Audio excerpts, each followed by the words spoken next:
The purpose of this project at the Wuhan lab, funded in part by American taxpayer dollars, was to take the bat virus, the virus in the bat, modify it, and make it 10,000 times more infectious for lab mice.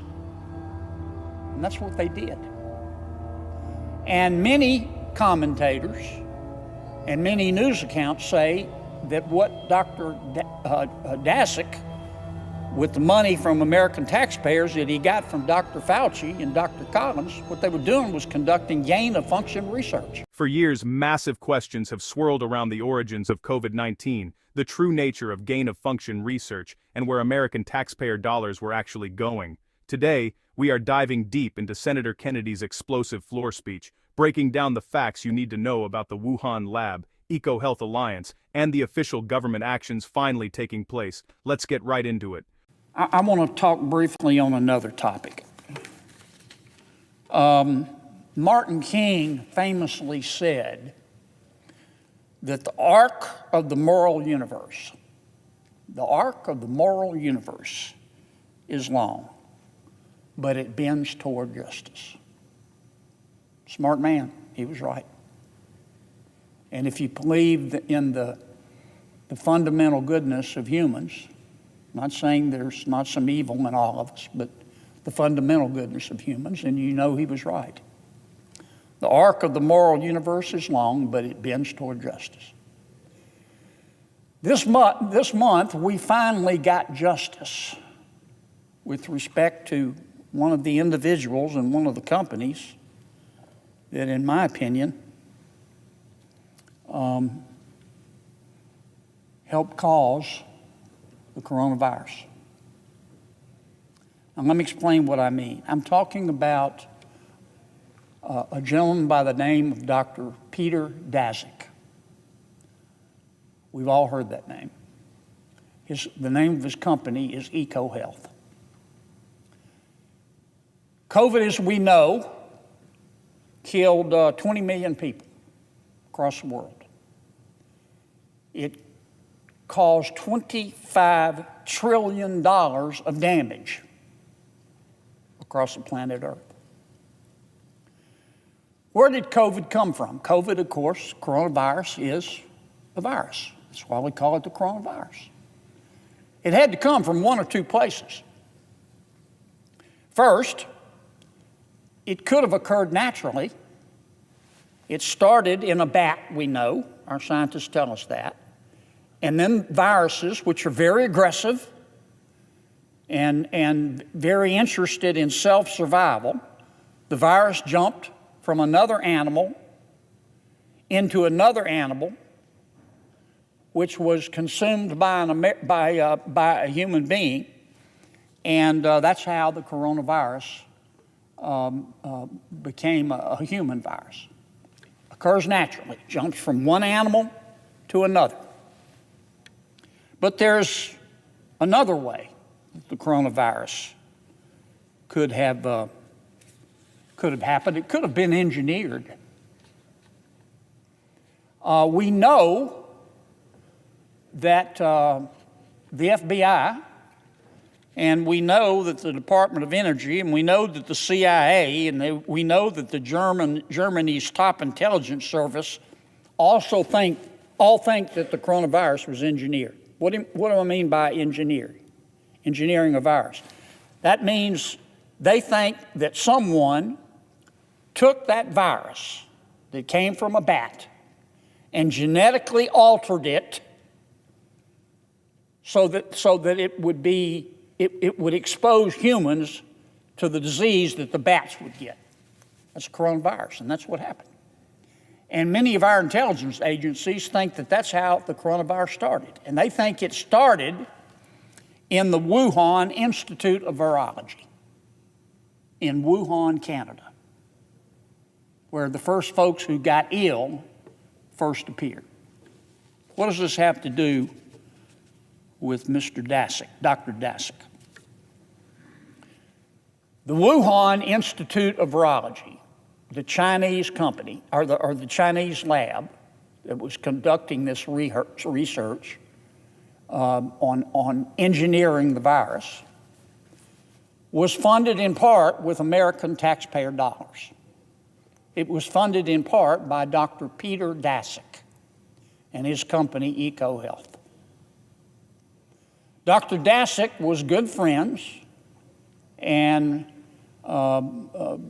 professional colleagues with Dr. Tony Fauci and with Dr. Francis Collins. Dr. Collins ran the National Institutes of Health. Under him was Dr. Anthony Fauci, which ran the NIAID, dealing with infectious diseases. Dr. Collins and Dr. Fauci gave Dr. Peter Daszak, who ran EcoHealth and is a British zoologist, millions of dollars in grants, taxpayer money. And Dr. Daszak took some of that money and he gave it to the Wuhan lab. And when he gave it to the Wuhan lab, the instructions to the Wuhan lab were to use the money to, quote, understand the risk of bat coronavirus emergence. What does that mean? The purpose of this project at the Wuhan lab, funded in part by American taxpayer dollars, was to take the bat virus, the virus in the bat, modify it, and make it 10,000 times more infectious for lab mice. And that's what they did.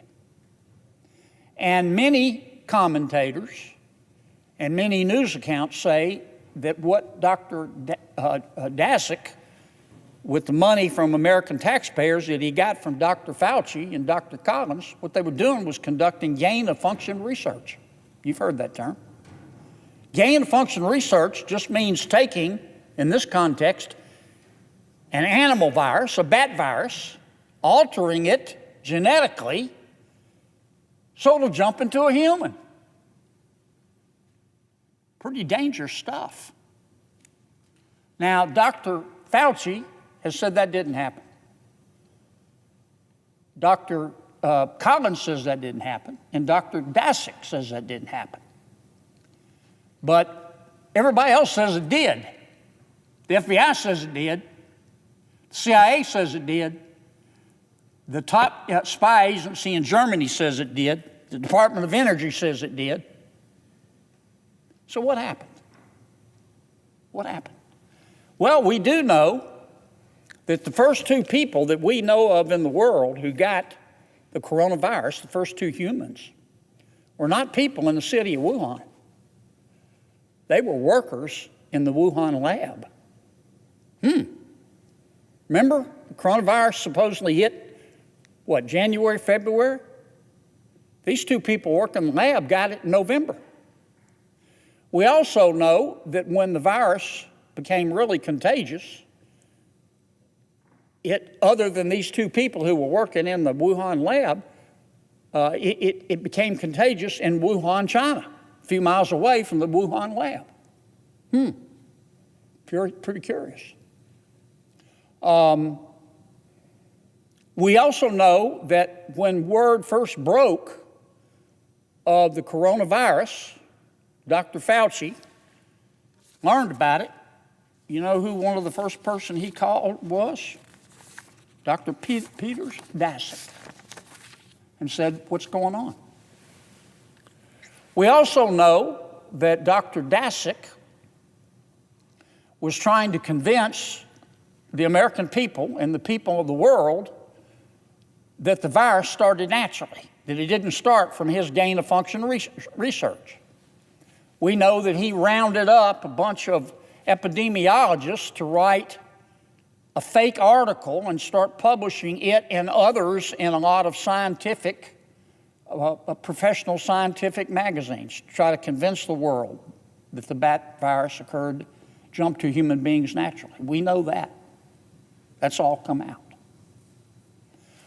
We also know that after the coronavirus happened, that Dr. Fauci and Dr. Collins, instead of taking money away from Dr. Daszak, gave him extra money. We're not sure why, but he did. Now, as a result of this, and let me say, you say, how did it escape the Wuhan lab? I just want to make this point. A molecular biologist at Rutgers University, Dr. Richard Ebright, he studied the Wuhan lab. He said that its safety standards were about the same level of a typical dentist's office. I mean, you would think if you're going to do this gain-of-function research, you'd do it in an environment so that once you take the bat virus and make it a human virus 10,000 times more contagious, you would try to keep it within the lab. Wuhan didn't do a very good job of that, we know now. Well, there were denials back and forth, so we meaning the Congress, asked the Department of Health and Human Services to study this, and they did, and they announced their decision this month. The Department of Health and Human Services has cut off all funding and formally debarred Dr. Peter Daszak and EcoHealth Alliance, of which he was the former president, for 5 years, based on evidence uncovered by a congressional committee. This is what the Department of Health and Human Services found. According to Professor Ebright, who's read the report. He says that, quote, EcoHealth Alliance provably defrauded the United States government, provably breached contractual terms of U.S. government grants, and through the reckless gain-of-function research it conducted in Wuhan, probably caused the COVID-19 pandemic, killing 20 million people and costing $25 trillion.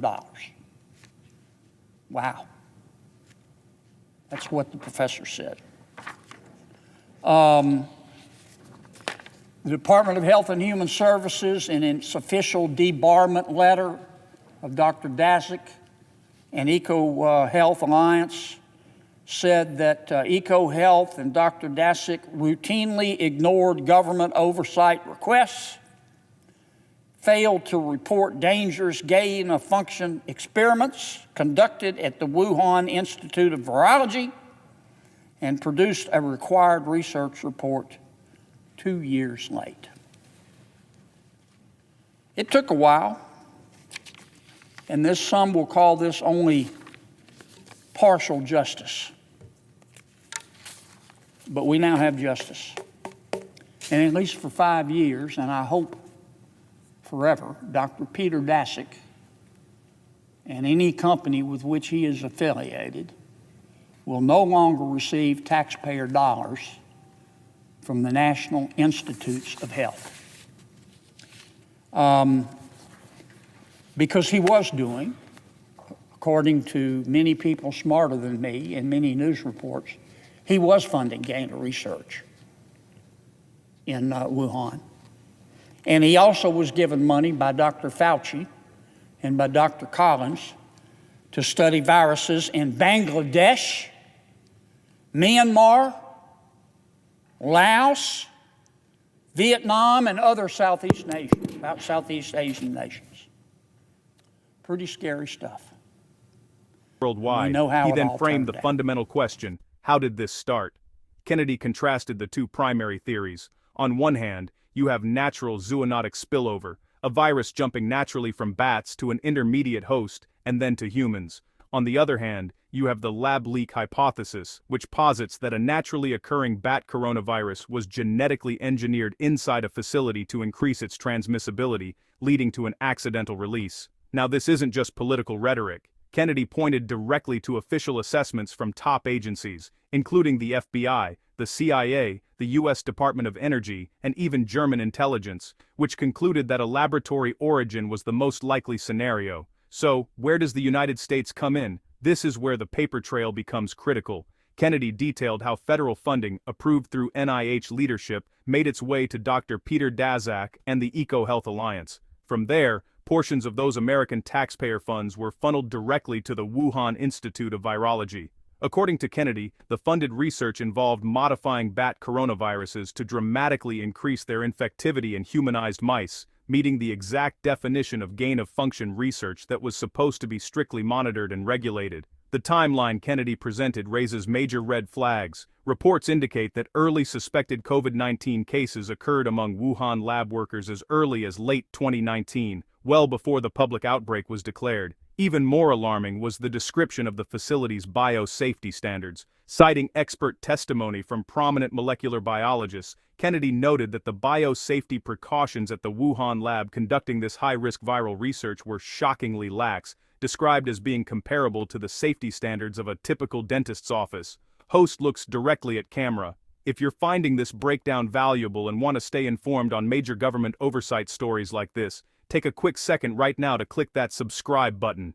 Hitting subscribe helps this channel bring you unbiased, facts-first breakdowns every single week. Beyond the lab conditions, Kennedy directly accused Dr. Daszak of orchestrating a cover-up. The senator alleged that Daszak organized scientific journal articles to aggressively push the natural origin narrative early in the pandemic, specifically to deflect public and media scrutiny away from ongoing gain-of-function studies. For a long time, these allegations were dismissed by federal bureaucrats, but following extensive congressional investigations, the Department of Health and Human Services finally took official action. HHS officially debarred Dr. Peter Daszak and the EcoHealth Alliance, banning them from receiving any federal grant funding for 5 years. Why did HHS take this extreme step? The official debarment documentation cited severe systemic non-compliance. EcoHealth routinely ignored federal oversight requests. They failed to promptly report high-risk gain-of-function experiments. They submitted mandatory, contractually required research reports up to 2 years late. In short, the federal government's own oversight body confirmed that EcoHealth breached its contractual duties while handling dangerous taxpayer-funded research. Senator John Kennedy's floor speech wasn't just a recap of the past 5 years.